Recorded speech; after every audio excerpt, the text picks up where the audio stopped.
આવ્યા આટલી સુધી તો આવા નેતાઓ કરતા સાધારણ માણસ જયેશભાઈ જેવા સારા માનવી શીખ નથી માનતા આપણે સૌ કે આવા નેતાઓ કરતા સાધારણ માણસો હારા આપણા કે જ્યારે આપણને જરૂર પડે ત્યારે અડધી રાતે આવીને ભારત એવા માણસની આપણા સમાજની અંદર જરૂર હે. ધારાસભ્યો આપણે ઘણા જોયા પણ આવો કોઈક દિવસ અમારા નળકાંઠા વિસ્તારની અંદર કનુભાઈ ધારાસભ્ય હે, અમારે પણ બાવળાની અંદર મર્ડર થયેલું હતું, અમારે પણ બાવળાની અંદર મર્ડર કરેલું હતું. ત્યાં કનુભાઈ પણ રાત દિવસ મહેનત કરાઈ તે લોકો કોળી સમાજના લોકોને ન્યાય અપાયો હતો. પરંતુ આ તો સરકારના એક કેબિનેટ મંત્રી હે, આ ભાઈ અત્યારે જ વાત કરી કે એમના છોકરાને પણ પોલીસવાળા લઈ ગયેલા હતા તો એમના પણ કહેતા હતા કે એક સહી કરો તો અમે છોડી મેળવી. પરંતુ એમને ડાયરેક્ટ કુંવરજીભાઈ બાવળિયા સાહેબે વાત કરી પોલીસ સ્ટેશનની અંદર અને એ પોલીસ સ્ટેશનના લોકોએ એક સહી પણ ના માગી અને આમના છોકરાને જવા દીધા. તો શું આ કોળી સમાજના બીજા યુવાનો અંદર હે એ કોળી સમાજના નહીં અન્ય સમાજના હે? ખોટી વસ્તુ આવે મને કહેજો. એ કોળી સમાજના યુવાનો નહીં તો કેમ એમને કુંવરજી બાવળિયા સાહેબ છોડાવવાના આવતા? આજે 10 દિવસે કાલે કુંવરજી બાવળિયા સાહેબ મીડિયા સમક્ષ આવ્યા અને એમને કીધું કે 2 વખત મેં પોલીસ સાથે મિટિંગ કરી, એસપી સાથે મિટિંગ કરી અને ઉશ્કેરવા માટે વિછિયા તાલુકાના થોરિયાળી ગામે કોઈ પણ વ્યક્તિએ જવું નહીં. એટલે અમે કોળી સમાજના નહીં, અમને જીવ બળો અમે વિરંગામથી આવ્યા, તમને જીવ બળતો હોય તમે કેમ ના આવ્યા? ખોટી વાત છે મારી? તમને જીવ બળતો હોય તમારે અહીંથી 20 કિલોમીટર જ હશે તો તમારે આવવું જોઈએ ને.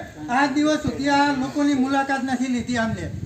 અને અત્યારે તમે જ્યારે 10 દિવસ થયા અને એ પછી મીડિયા સમક્ષ આવી ગયો હો કે જે પણ થશે, જે કાયદેસરની કાર્યવાહી થશે, શું કાયદેસરની અમરેલીની અંદર પટેલની દીકરીનું જાહેરમાં સર્કસ કાઢ્યું, એના જે પોલીસવાળા સંડોવણી હતી તે પોલીસવાળાને સસ્પેન્ડ કરવામાં આવ્યા. તો આ કારણે પણ જે નિર્દોષ લોકો ઉપર જે પથ્થરમારો થયો છે એ પોલીસવાળાને પણ સસ્પેન્ડ થવા જોઈએ કે ના થવા જોઈએ? તો એક કેબિનેટ મંત્રી તરીકે એ તમારે ભાવ ભજવવાની જરૂર છે કે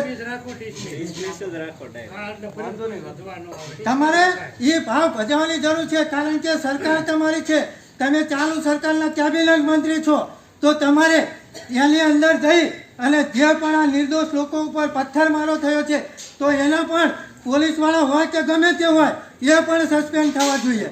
તો એની તમે વાત નથી કરતા અને 10 દિવસે આવી અને તમે કહો છો કે કોઈ પણ વ્યક્તિએ ઉશ્કેરવા માટે થોરિયાળી ગામમાં આવવું નહીં.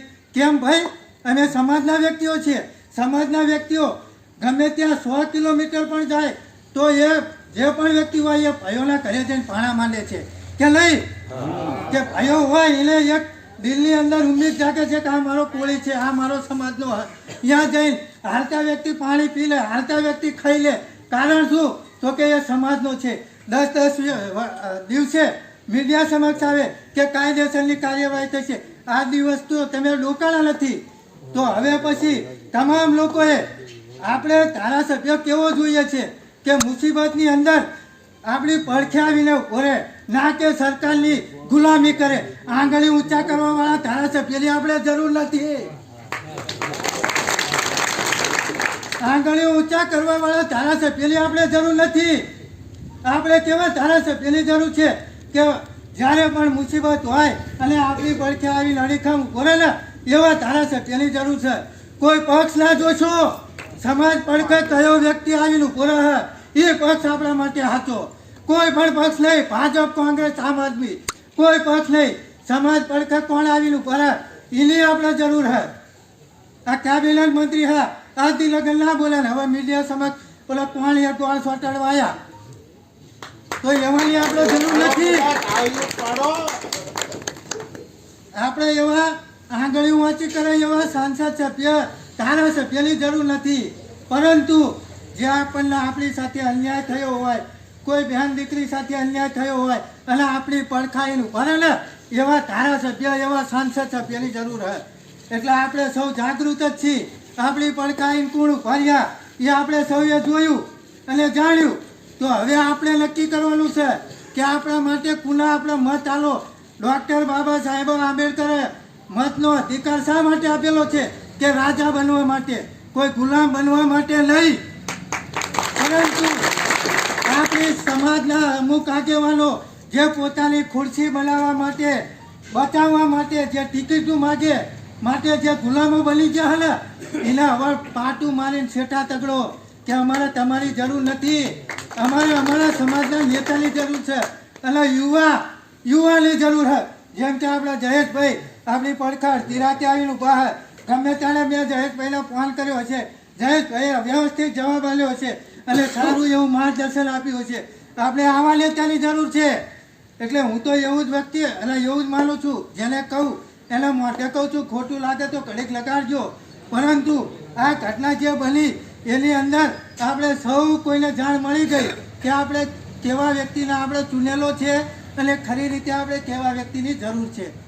જાતું નથી કહેતો, પરંતુ ઘનશ્યામભાઈની આત્માને શાંતિ મળે એ માટે આ તમામ લોકોને, જેને પણ હત્યારા છે તે તમામ લોકોને કાયદેસરની કાર્યવાહી હાથ ધરવામાં આવે અને જે પણ આપણા 86 જણા ગિરફ્તાર થયા છે એને પણ છોડવામાં આવે. અને હજુ પણ એક તમને ખાસ કરીને વાત કહી દઉં છું કે આવા નેતાઓની આપણે જરૂર નથી. આપણે કેવા નેતાઓની જરૂર છે કે આપણી પડખા આવીને ઉભા રહે ને એવા નેતાની જરૂર છે. વધારે કંઈ કહેતો નથી. જય માન દાદા, જય કોળી સમાજ. વધારે બોલી ગયો હોય તો તમારો છોકરો છું સમજી અને માફ કરજો. જય માન દાદા.